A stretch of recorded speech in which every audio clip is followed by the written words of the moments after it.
Hey, this is Paul. Thanks for checking out this episode of Giant TV. I am privileged to be able to talk and work with really incredible entrepreneurs, business coaches, Vistage chairs, everybody doing amazing things. And Alison Godfrey is certainly one of those people. Here she is over here, and had her on a recent episode of Giant TV. She's highly accomplished, doing great work. And I walked away from my discussion with her with some great insight into a lot of different areas that are very important. I think you will too. So let's go jump in. You're going to love this.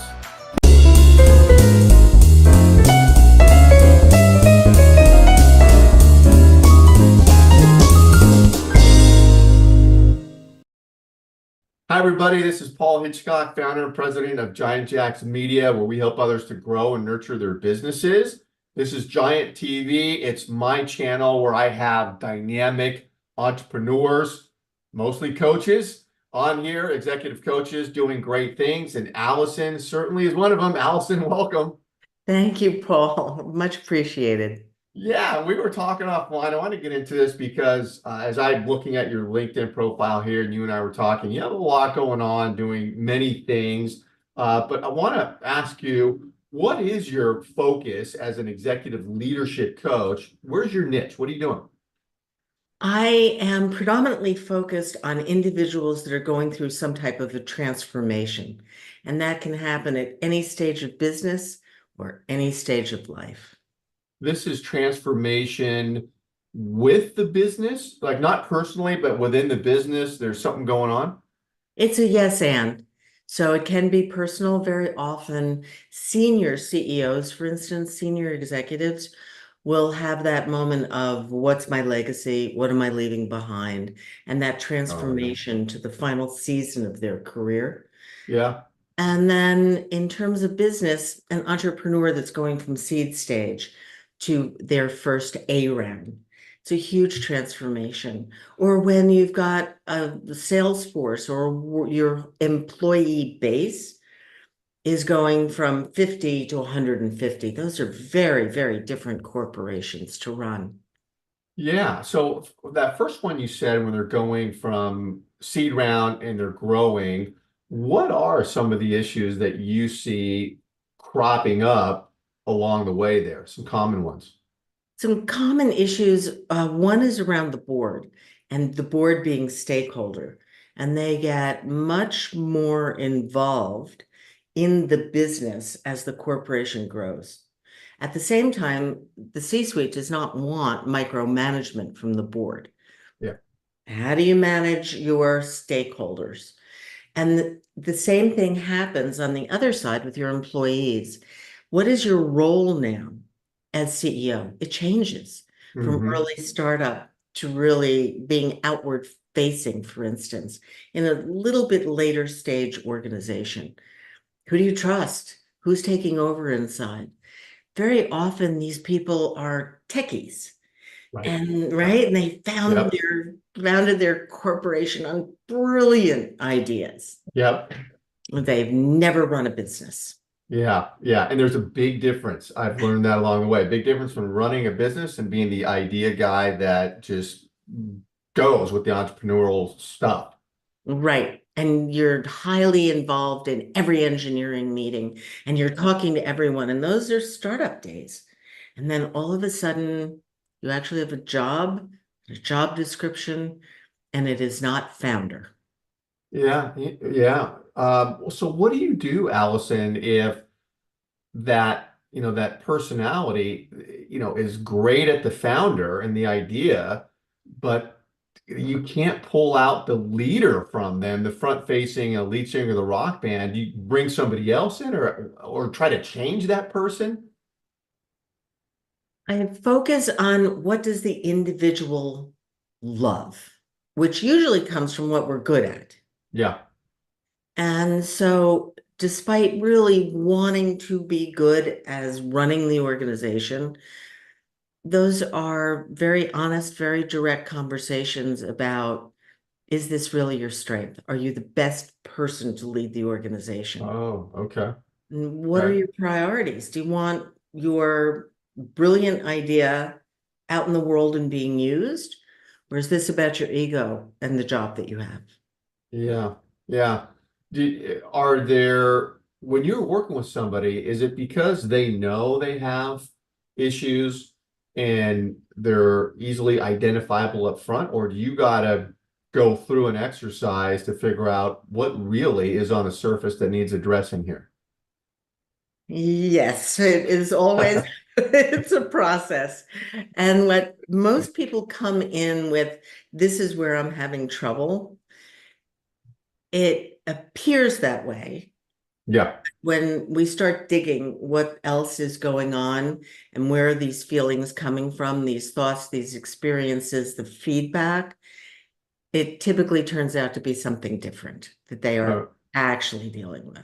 okay. So that seems like evident to me because there are a lot of problems where you see them on the surface. It's not the root issue going on, and you got to dig and get to the root issue to solve that problem.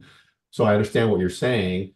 And how does that look with you when you're working with somebody to get to the root problem? I mean, is it start with discovery calls? Are you meeting with the founder, owner, the team, both?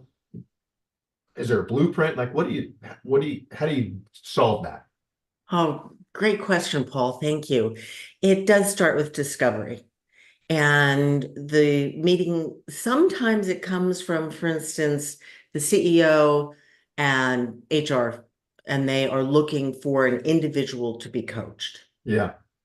that's in their C-suite. So then the conversation is about with them, what is going on? What do you see? What are your goals? And ensuring that the individual knows absolutely what is being said. Mm, There are no closet conversations, there are no secrets. okay. So if this is what we're working on and this is the goal, then it's about the individual. Is this what you want to work on? Mm-hmm. Is this Mm-hmm. important to you? And then we set up measurements for success. And what is it going to look like? How do we know when you've gotten there? Yeah. Yeah. That's an interesting one to drill down on is what are the metrics for measuring success when you're talking about things that can seem intangible? I don't know. Yes, definitely intangible is a label that we've always accepted for these skills. In reality, 80% of leadership success is in that bucket. Mm, We need to mm. be able to describe what is in there Yeah. and what is that impact? What are those communication skills and how do you know you're communicating? Mm-hmm. And the some of the measurements that I think work out really well is going to those sponsors in the corporation. We're doing a 360 also. And then checking in, if you're a leader, you've got direct reports. So this is what I'm working on. These are the changes I would like to make, and I would like you to work with me on that. Mm, Pull me out, talk to me. yeah. Yeah. And then you can keep checking in and seeing how's it going. Yeah. Is this better than it was? Am I doing better? Now that takes a lot of trust, transparency, and open communication. Yeah, the communication is huge, and you've got to, as you're saying, you've got to get buy-in from the folks that you're working with at the beginning. And it goes to a question I had because looking at your background, you've got incredible training.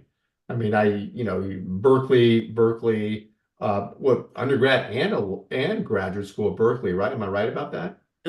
That was graduate. Graduate. Okay, graduate. You've got a lot of coaching degrees. So the background, the training is there. Uh, and I'm interested to hear how that has helped you, but also it's your personality. I mean, you've got the right personality, it seems. We're dealing with these, type A personalities that, maybe there's going to be some push and pull, but isn't your personality a big part of that too, where you've got to be able to listen and challenge and do it in a very constructive way? Yes, that's a really important thing, I think, for all of us. What is your personality? Yeah. What is your go-to? How do you show up?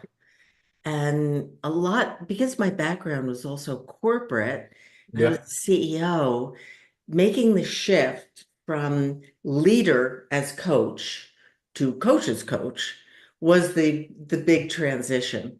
So I can hear what people are saying because I am listening with compassion.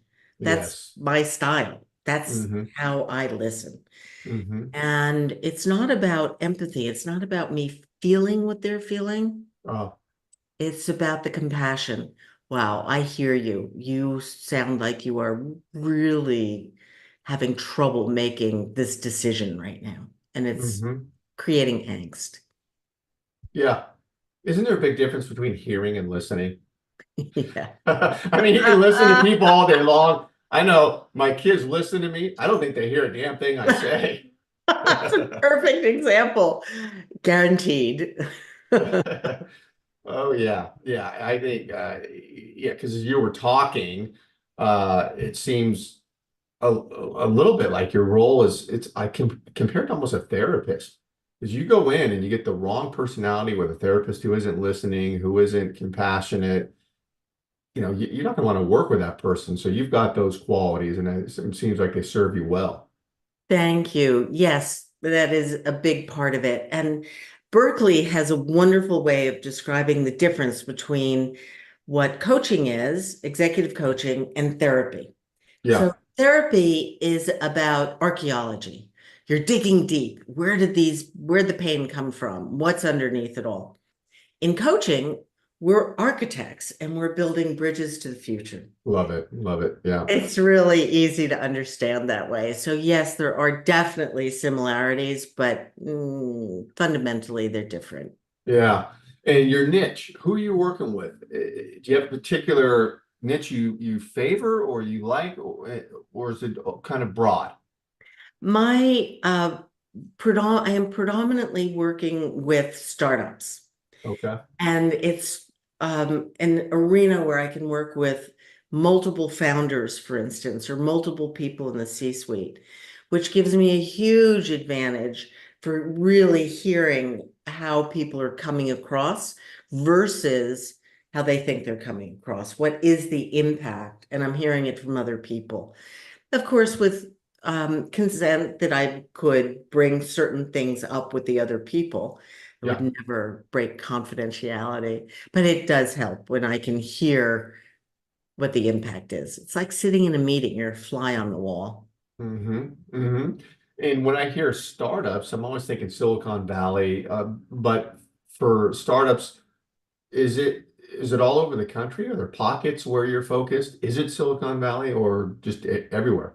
It's everywhere. Yeah. I have a lot of companies in the Pacific Northwest, actually, Mm. and biotech startups, robotics, Boston, different areas. Oh yeah. Mostly, it's mostly bi-coastal, but I've got some people in the middle Yeah. country. And and then so if somebody comes on board with you, it's virtual. Are you going to the site? Is it virtual? And you go from there? I do it predominantly virtually until we get to a point perhaps that they would like to do an offsite. Let's do some team coaching. Yeah. And we're going to get the executive leadership team together. And what would that look like? So then I show up on site. Okay. How long does an engagement typically last? My typical client, what I ask for is a year, where we Hmm. really see what the changes are and work together as they occur over a longer period of time to embed new behaviors. Hmm. Hmm. And you have been in a position yourself, a CEO leadership position. I know the answer to this question I'm going to ask you, but I'm sure that being there yourself helps you to understand now what they're going through, your clients. Fair statement? Yes, absolutely. It becomes a shortcut when you've already been there, you know what's going on, you know what's happening in the boardroom, you understand the pain, what it's like to actually raise capital, Yeah, make those pitches. yeah, yeah.